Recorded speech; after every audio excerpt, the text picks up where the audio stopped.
Hi guys, welcome back to my channel. Today's topic is things I wish I knew before moving to Germany. So I wanted to shoot this video outside, but like I posted in my broadcast channel, it's raining, the weather is not that good. So that's why I'm shooting it indoors and you got to do what you got to do. So let's start with it. I've written down many points so that I don't forget any of them and give you a good list so that you are aware before moving to Germany what will come ahead when you're here. So without further ado, let's start the video. Number 1, German bureaucracy. This is not a joke. Bureaucracy here is so much, like from the time you're applying for your visa, for your study applications, you will notice how many documents you have to collect, how many things you have to keep submitting all the time. When you're new in a city, you have to go personally, physically to the office for city registration every time, not just the first time you come to the city, but every time you move a house in that city. So I changed the house third or fourth time and I still had to go in person to get that one paper which says I'm registered in this city. Once this happened that when I had to open a bank account, I forgot the password. The account got locked and they said that you'll get a reset pin by post. So not by email like we have in India, but by post. And I called the customer care and I told them that why by post, I need this account ASAP, I need it right now. But they said no, you can only get it by post, you have to wait 14 days. And I was like, oh god, 14 days no access to bank, this has got to be joke in a developed country. So that's about it. Even when you're filing taxes, you'll notice how many physical bills you have to present. Over time when you stay here, it's been 7 years for me and I have a whole box collected with so many different types of papers and documents. You may need it anytime, you never know, so keep collecting those. Number 2, food delivery apps. When living in India, even when I was a student, we didn't have good hostel food. I'm sure it was same at your hostel, and we used to order outside pretty often because there were many offers depending on what gateways you're using or what app you're using, whether it's a new app, something like that. But here there's nothing like that. When you deliver, it's the same price that you have in the menu. Very few offers. Only some restaurants may offer something. There are few delivery apps like Lieferando, Delivery Hero and all those things, but there's no offers. There is not that luxury in ordering food that you have in India. You don't feel like you're getting any special offer.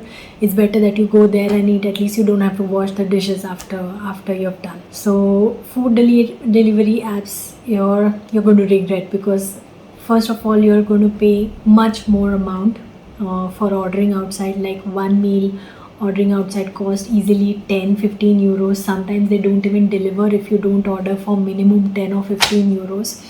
And no offers as such, very rare. They'll rip you off. Number 3, internet plans are a joke. You won't believe me, but here you get very limited internet in your plan. You have to select a plan beforehand, and in that you get some specific amount of internet.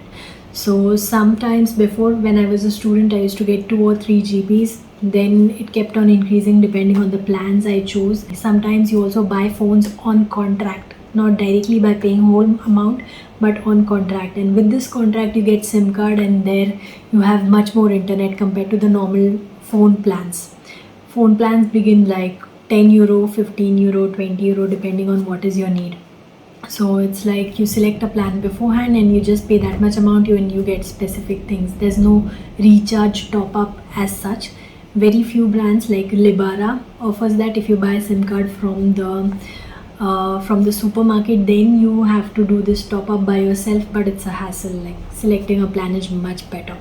But coming from India, this was shocking for me. Like just 4 GBs internet in a month, isn't that too less? Because Jio in India offers like 1, 2, 3 GBs per day, and it was so unbelievable for me. I thought, where am I living? India is much more advanced in terms of internet plans, digitalization, technology, when I compare this everyday life here. And also here, while traveling, you change countries so quickly. Like if you want to go to Switzerland or Italy, then there's easily 2 or 3 countries coming in your way. So you start with Germany, you go through Austria, you go through Liechtenstein, and then you reach Switzerland or Italy. So there are 3 countries in the way. And when you change countries here, especially Switzerland and Liechtenstein, which are not part of the EU, and then you can have really huge bills. So once one of my friend left the internet off when they entered Liechtenstein, and he was on a WhatsApp video call, and he got a bill of, I don't know, 50 or 100 euros for just 5 minutes of use in Liechtenstein.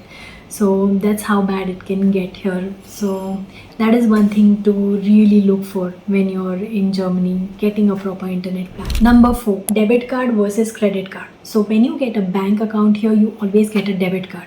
But this is no more use than just getting your money off of ATMs, because when you go online, they always ask for credit card or more things like booking airplane ticket, booking a bus ticket, or buying something online. Credit card is always the easier method compared to debit card, and your debit card cannot be used for online banking as easily as you use it in India. So this is one thing to really note, and I would suggest buy a credit card. When I was a student, I bought a credit card. We have a very negative image about credit card in India, but it's not the same here. When you use a credit card here, you get a very small limit depending on what income you have. So when I was a student, I got a credit card. The limit was just 1000 euros, and that's something a student earns monthly. So it's less. When you get that, you don't have to spend. You really have to be wise about not spending all of your money there, because next month you get a bill. So today or this month, I bought my credit card. I have a limit of 1000 euros, and say I bought a phone for 500 euros. Then next month, so July is the month I got credit card. Then in August, I will get a bill which says 500 euros, and I will pay it in full. So not in parts. They will always say the minimum amount is 30 euros, but don't fall for it, because when you pay 30 euros, the remaining 470 euros is still there, and you have to pay interest on that amount. So instead of doing that, just pay the bill in full, and you're good to go. So this month your 500 euros is gone. Maybe you can use it for grocery or something like that, and your limit increases every month. So I book flight tickets with that because I travel often, and that's why limit keeps increasing every month, like 200, 300 every month. So it's not something blown out of proportion situation like you see in America or India, that people are living off of credit cards, or their bills are unpaid and they're going into debt. It's not that much out of control situation here. You are the one who can control it. So that's about it. Get a credit card. I'll put a link here so that there is an offer going on right now from my credit card, TF Bank, and you get around 60 euros of credit if you sign up using my link, and you can use that for yourself. This credit card that I'm using, it's from TF Bank. It doesn't even have yearly fees, so a free card, and you get to spend it on whatever you want with a limit, so that you're not overspending.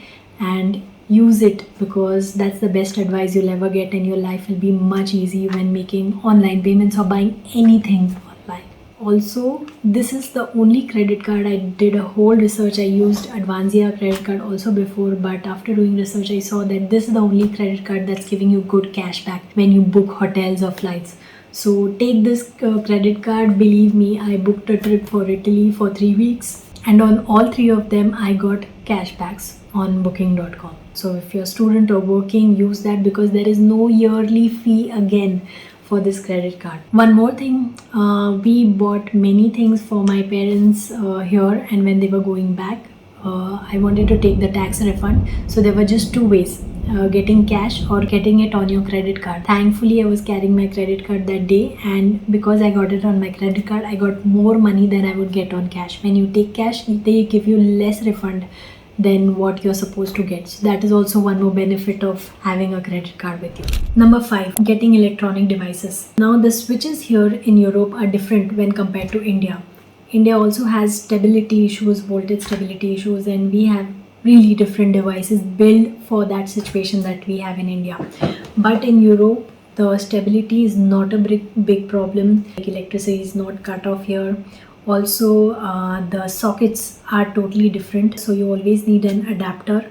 My friend, when she came from India, she had an iPhone, and the socket of the Indian one, and the socket here, it was not compatible, so she had to carry a big adapter everywhere that we went to travel, and that's really not the most ideal situation or quickest way to get your phone charged, because that big thing carrying it in your bag, it's again heavy. So when you come here, buy phones from here. If you're a student, you get discount. If you come in winter time in November, you get lots of Black Friday deals, even if you're not a student. And laptops also have very good discount here, plus the socket matches. So out of 12 months in a year, maybe you go to India for 1 month or 2 months, but remaining 9 to 10 months you will be here, and that time it's always better that you have a socket that's compatible here and not in India. Number six is a positive point. It's the ease of travel here. So when you're coming from India, you don't get always flight to your city directly, because it can be that you're living in a very tiny village where only trains or buses are available and not airports are there. So what to do if you live 100 kilometers away from Frankfurt and your flight comes only till Frankfurt? So if you take a flight from India, from Delhi to Frankfurt, then how will you go to your village? So what you have to do is you have to take the train. So there's a train station at the Frankfurt airport, and you can get trains directly to most of the major cities and most of the tiny villages, or you can change trains very easily here. Train stations are very clean, accessible for everyone, even if you're on a wheelchair, if you're someone who can't walk, it is accessible. There are escalators everywhere, there are elevators here, so you don't have to worry about that. That is one thing I really liked about here. Also, if you're in a tiny village, there are buses that run frequently. Those buses are very clean, always on time. So I was really shocked when I came here that when I wanted to go to college, my bus said 10:29 it will come, and I went to the bus stop at 10:25. Exactly at 10:29 the bus came and stopped there and the door opened. So that was such a big shock. The timetable says 10:29 your bus comes, and it really comes, and it took me to my destination on the time that it said. So that was a really big shock. So public transport here is reliable. When you're coming here, don't directly run for taxi. Also, Germany has Deutschland ticket, so if you're not a student, then buy this Deutschland ticket, because it's just 49 euros, and whole month you can travel all around Germany and also 5 more countries on the border. Number 7, appointments. It would have been really good if I know how many appointments I had to take, because you have to take the appointment before landing here. So 1 week before landing, just email the city registration office or Bürgeramt that you're coming, and you need an appointment, and just take that appointment. After that, you'll see you have to take appointment at the bank. That will take another week. Then you have to take appointment at the tax office to get your tax ID. Then if you fall sick sometime, then you'll have to go to a doctor. Then you have to call the doctor and take appointment again. Most of the times you'll get the appointment after 3 months. So if it's not something major, you can just stay at home, like cough or headache or stomach ache, something very light, or fever, then you can stay at home 2-3 days and get well. That's what we do here. People living in Germany, that's what they do, or drink teas, soups and get well. Or if it's really a severe situation, what I generally do is I go to Klinikum. It's like an emergency hospital. Notfall is the word for emergency in German, so you'll see that Notfall written. You can't call them, so go there directly, and you'll have to wait for, I don't know, can be 10 minutes or also can be like 2-3 hours, depending on if your doctor is available at that time. If not, they'll call and you'll have to wait until the doctor comes. So waiting is something you have to do a lot here. Also, if you want to get a haircut, you have to wait. That was such a big shock, that for going to a hairdresser, you have to take an appointment. I never ever did that in India. It was like so easy. I felt today that I want to go to a hairdresser and just directly went. But here you have to plan that. What Germans do, let me tell you what Germans do. They have their appointment booked every 3 or 4 weeks. So you know that, especially men, you know that your hair is going to grow every 4 weeks. So you plan an appointment every 4 weeks with your hairdresser in advance, and that's how you go there, you get your haircut, and that's how they look well maintained every time. That was such a big shock for me. I never did that. Like, it's on me if I want to cut my hair. If I don't want to, what I can do. But for men, I think they need regular haircuts. if you're not into too much styling, then this is something that you can do. Just book your appointments every regular intervals, 4 weeks for example, and you have it. Also, there are some more apps or websites you can say that are coming up that help you get appointments at the doctors. One such is jameda.com or jameda.de, and another one is Doctolib. So there you can see the online timetables of the doctors and also book your appointment. Now, next 3 tips are for students. If you're a student coming here, keep this in mind. Number 1, buddy program. Buddy program is something that if you get admitted to a university and you have buddy program there, then you will get someone who is already studying at that university, maybe 1 semester or 1 year ahead of you. That person will be there to help you out in situations like what to do when you arrive here, where is your dorm, where is your classes, in all those things, how to book timetable, how to book courses, how to plan your studies, how to plan your courses. That person will help you with that. Or if you need someone to pick you up at the airport, then that person, if they have time, they can come and pick you up at the train station of the city that you're living in. So this is a very nice program. Many people don't know about it, but you have that. That person will be your first friend in that city and university, and I think it's a big help for someone who feels lost, alone, or who has never lived outside their houses.